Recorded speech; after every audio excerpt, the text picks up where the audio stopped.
Good morning, everyone. Welcome back to Namaste Village and the Namaste Experience. So today's lesson from A Course in Miracles is one that is so critically important if our choice is to awaken now. As we say before every session, we read the prayer for the awakened. I choose to awaken now to the infinite love that is my source. And if we really want that, truly desire that awakening, today's lesson, which is the world I see holds nothing that I want, is so important for us to embrace. Until now, many of us have been in a place of saying something like, the world I see doesn't hold much that I want. There may still be a few things out there that I want to achieve and do, and I can relate. I can feel those things going through my mind as well.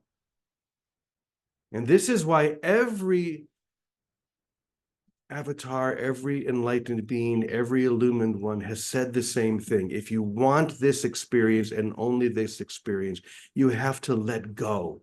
You have to surrender completely. The world I see holds nothing that I want. So there are many ways that we can look at that. And I'm going to share a parable in a moment. But before I do, I was reading right as session started, one of my favorite passages from the Gospel of Matthew. And I want to share it with you, but I'm going to share a version of it that may not be quite as familiar. And that's good because it might call you to look at it and to hear it in a different way. Some of you may be or may have seen or heard the entire Bible translation called The Message. It's really wonderful because it brings it more into a modern language so we can hear it in a different way. It's my favorite translation. So here's what I want to read.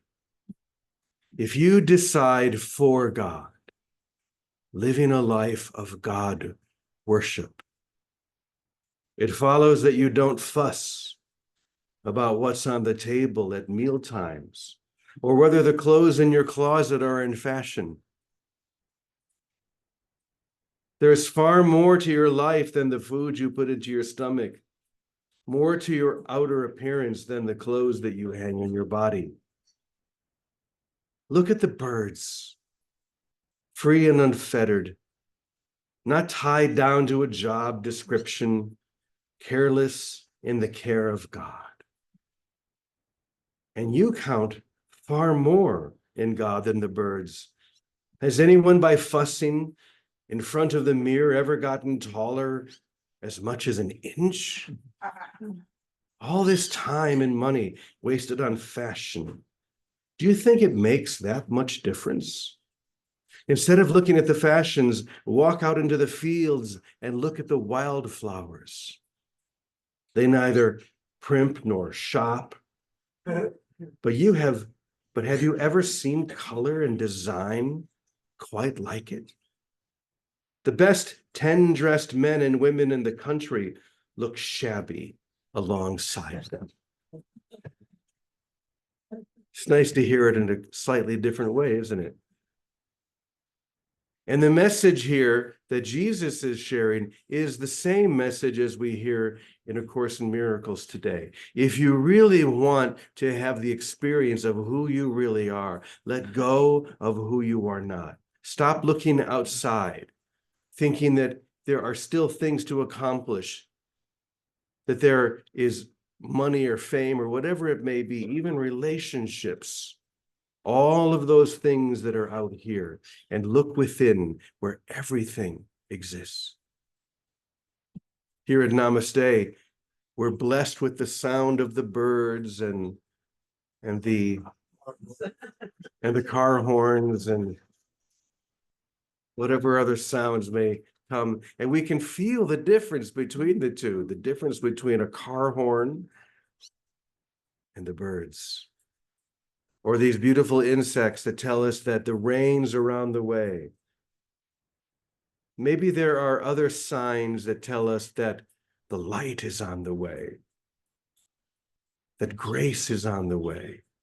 Maybe it's as simple as the birds singing, or what would happen if suddenly a bird were to land on my shoulder and look out at all of you? What would that bird say? Well, that's kind of the subject of our parable today. So let me read this, and then we'll talk about it. One day, while the ashram sat in deep meditation, a tiny sparrow flew in from the open window and landed on Mother's shoulder. It flew from one shoulder to the other, looking deep into Mother's eyes, as if in a deep and important conversation. Finally, after at least a minute, the bird flapped its wings and flew back into the open sky. At that point, it was impossible to continue their meditation since everyone in the room had their attention fixed on the miracle before them.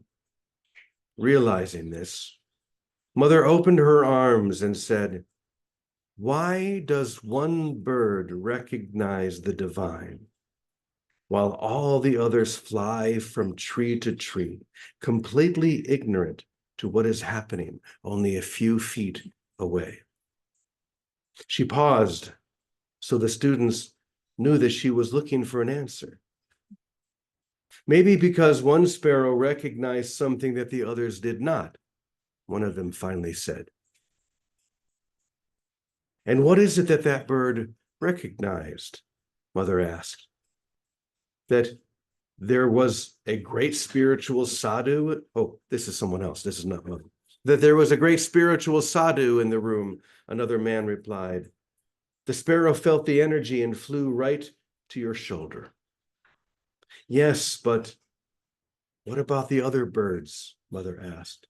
"If you look out the window, you'll see hundreds of them exactly like our friend, but none of them flew into the room. Surely there is a difference." The room was silent, for no one knew how to answer. After some time, Mother continued by saying, "And what of you? Each of you came from a city or from some other place, much like the trees around this ashram. There were thousands or perhaps even millions of people who heard of this ashram, but only you flew here and came to rest on my shoulder. Why do you think this is?" Once again, the room was silent. So Mother continued, "Let me tell you a story. There was once a man who lost everything he owned in a flood. His money, possessions, even his clothes. He had no family who lived near him and no one he could turn to for help. He decided to walk until he was guided to a place where he could start his life anew. But because he had no food and no money, he hoped that this place would present itself very soon. After a day of walking, he came to the entrance of a tiny monastery, renowned for nothing in particular. But the man had no choice. He knocked on the door, hoping that someone would answer. As the man stood at the monastery door, weary and desperate, he heard the creak of hinges as it slowly opened. A gentle-faced monk greeted him with warmth and invited him inside. Though the man was grateful for the shelter, his heart was heavy with worry about his uncertain future. Inside the monastery, the monk provided the man with a simple meal and a place to rest. As the man sat in the quiet of the monastery's courtyard, he watched the other monks going about their daily tasks with a sense of calm and purpose. Despite their humble surroundings, there was an aura of contentment that enveloped this monastery. In the days that followed, the man found himself drawn to the peaceful atmosphere. He helped the monks with their chores and listened to their teachings with an open heart. Slowly, the burdens that had weighed him down began to lift, replaced by a sense of inner peace and clarity. One evening, as the sun dipped below the horizon and bathed the monastery in golden light, the man found himself sitting in meditation beside a tranquil pond. In that moment of stillness, he realized that he had found what he had been searching for all along, a place of refuge and spiritual guidance.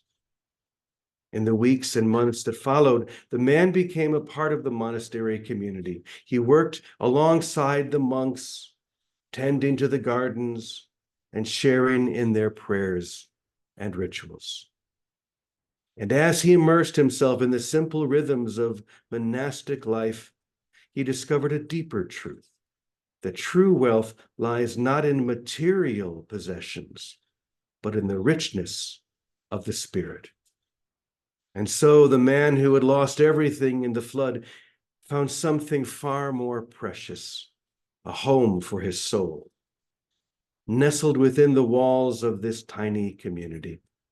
And as he walked the path of awakening, he realized that sometimes it is in our moments of greatest loss that we find the greatest treasures of all. But mother, one of the young women asked, how is it that the man who lost everything is like the sparrow that flew in through the window and landed on your shoulder?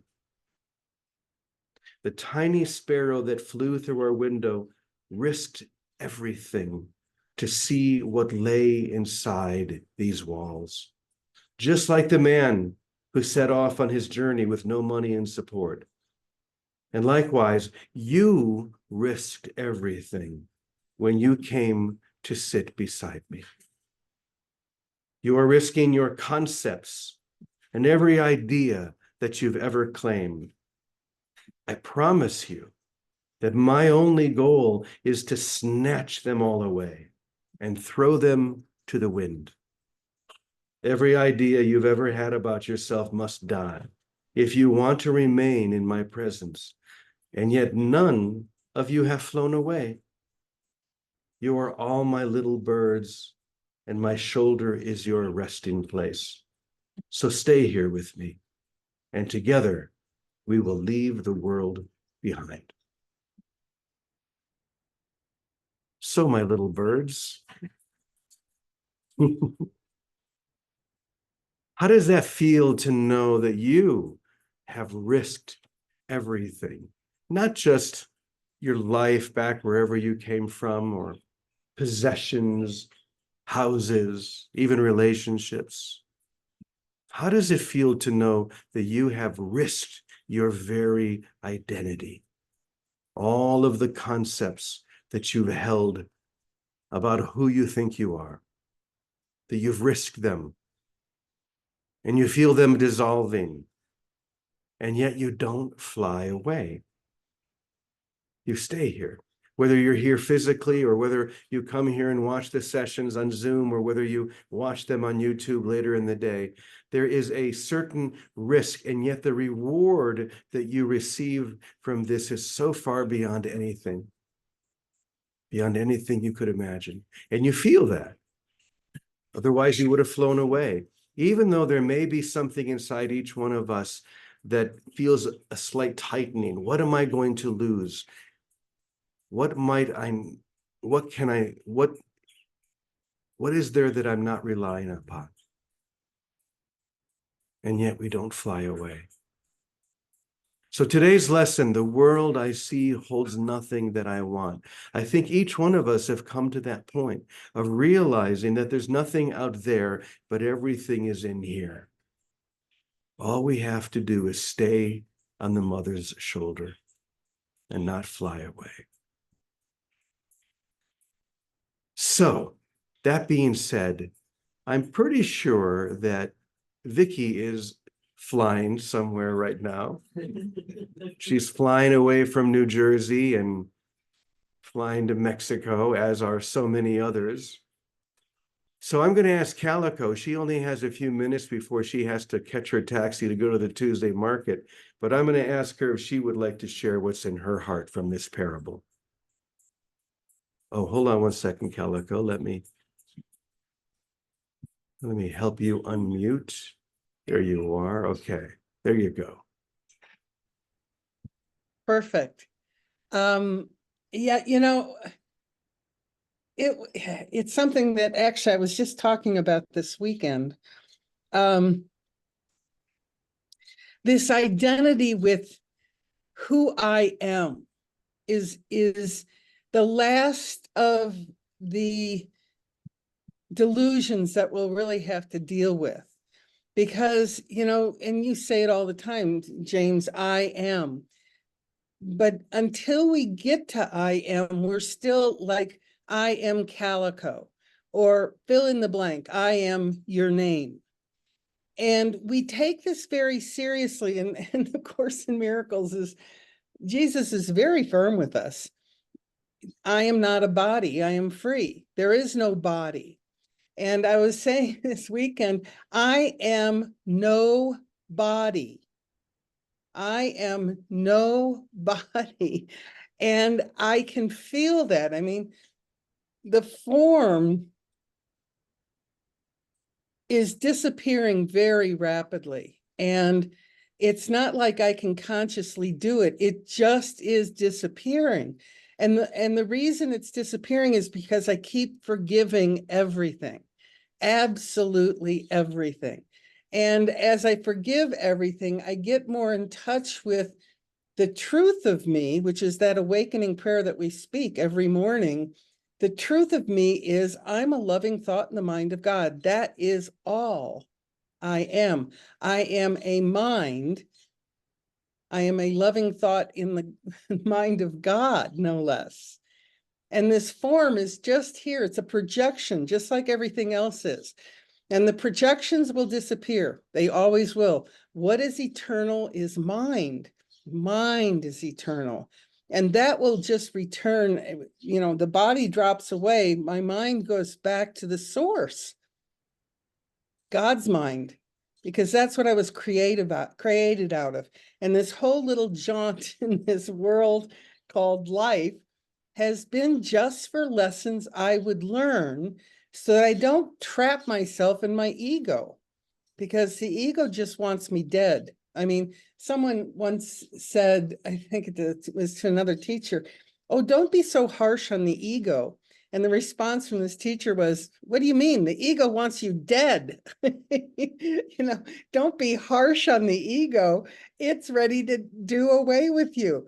And it really is, I am not my ego. The ego is what separated at birth. It decided it had a better idea. And throughout this life called Calico, I have been deciding I have a better idea. I'll move here, I'll do this job, I'll create this picture, I will do many, many things, but none of them are about disappearing the universe, which is A Course in Miracles. It's like, take off the virtual reality glasses that makes you think this is real. It's not. And yesterday I was watching some of my favorite young people again, and it's like, I mean, here's this one guy, God, he's like 21, gorgeous, just absolutely gorgeous. And he's talking about love and relationships, and that he doesn't even want a relationship. It has no desire. And it goes back into the mind training. There's only one single desire. To really awaken, there has to be only one single desire, the peace of God, period. And if there's any other wish, in fact, I was just reading this morning in A Course in Miracles, on my thing. I don't know if I can find it. I'll paraphrase it. It was from chapter 24, the Christ in you. Is like, if we have wishes, oh, here it is. The power of a wish upholds illusion as strongly as does love extension itself, except the one deludes, which is upholding illusions, and the other heals, which is extending love.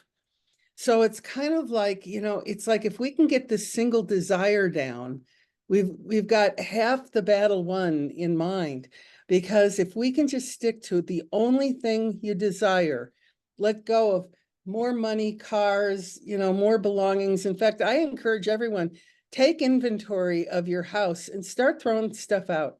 It really is a great way in dismantling the self, because you are not your stuff. And guess what? None of that stuff's going to go with you anyway. So time to start cleaning house, just letting stuff go, because it takes up space in mind. And once you start letting go of this stuff, you'll be amazed at how clear your mind gets, because it's not trying to always figure out, did I pay the storage locker bill? Did I get the car taken care of? I mean, all that stuff occupies space. And it's like, once you get rid of all that stuff that's zapping your mind space, you get back to the source of who you were. You're a loving thought in the mind of God, and everything in this virtual reality that we're living together, supposedly, is just lessons I would learn to get back to the mindset of, I am a loving thought in the mind of God. I am no body. Anyway, yeah, there you go, James. Love you. Thank you, Calico. Yes, I am nobody. Imagine that. How does that feel to even think about? I am nobody. The world that we have created has constantly asserted that I am somebody. We have poems, we have stories, all that say I am somebody. And yet now we're saying the opposite. I am nobody. Who I am is beyond all of that. The truth of who I am is infinitely larger than any idea I could ever hold about all of that other stuff. So I love how Calico said, just start letting it go and see how you feel. Now, everyone here at Namaste Village, in one way or another, has let a lot of stuff go. To move to another country, a whole nother culture, and say, I'm just going to be like that little bird on mother's shoulder, and I'm going to hold still. But I have to first let go of all the stuff that has been holding me here. And that feels really good. I encourage you to start in one way or another if you haven't already, because there's a freedom, a lightening that starts to happen where we realize I don't need all of this stuff. The only thing I need is to hold still on the shoulder of the mother, or the father, or however else you perceive the divine. Just to hold still and let this happen. Just let it happen. And it happens when you have a single desire. This is why we talk about this so often. We really don't ever say anything new here. Have you noticed that? Not in your head. No, there's nothing new to say. You know, the idea that we should be trying to say something new every day is just the ego's attempt to not get the simplicity of what we do say every day. It's so simple.